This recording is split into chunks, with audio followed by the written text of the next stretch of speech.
দেখো এখন সকাল 12:15 বাজে আর মেয়ে তো স্কুল থেকে বাড়ি চলে এসেছে। আর এদিকে মেয়ের খিদে পেয়ে গেছে, ও স্নান করে খেতে বসে গেছে ঢ্যাঁড়সের টক আর মাছ ভাজা। এদিকে সকালে আমি জামা কাপড়গুলোকে কেচেছিলাম, কিন্তু আর মেলা হয়নি, ওয়েদার খারাপ ছিল বলে আর মেলতে পারিনি।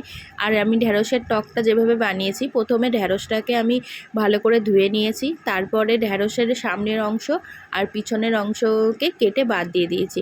আর তার সাথে নিয়েছি একটা বড় সাইজের পেঁয়াজ আর একটা কাঁচা লঙ্কা। পেঁয়াজটাকে কুচিয়ে নিয়েছি। আর এদিকে কড়াইতে সর্ষের তেল গরম করে নিয়েছি, তাতে দিয়েছি 5 ফোড়ন দিয়েছি।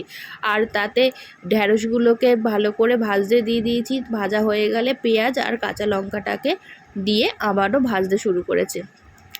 তারপরে ভালো করে ভাজা হয়ে গেলে আমি কিছু সামান্য মশলা দিয়েছি। প্রথমে দিয়েছি নুন, হলুদ আর একটু বেশি করে চিনি, যেহেতু টক, আর লঙ্কার গুঁড়ো আর সামান্য জিরের গুঁড়ো।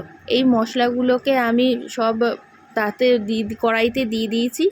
দিয়ে সামান্য জল দিয়েছি, জলটা সামান্য দিতে হবে, একটুখানি সেদ্ধ মতো হয়ে গেলেই তারপরে দিয়ে দিতে হবে তেঁতুল গোলার জল।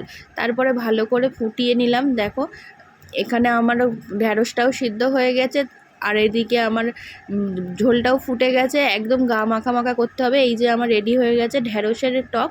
টাটা।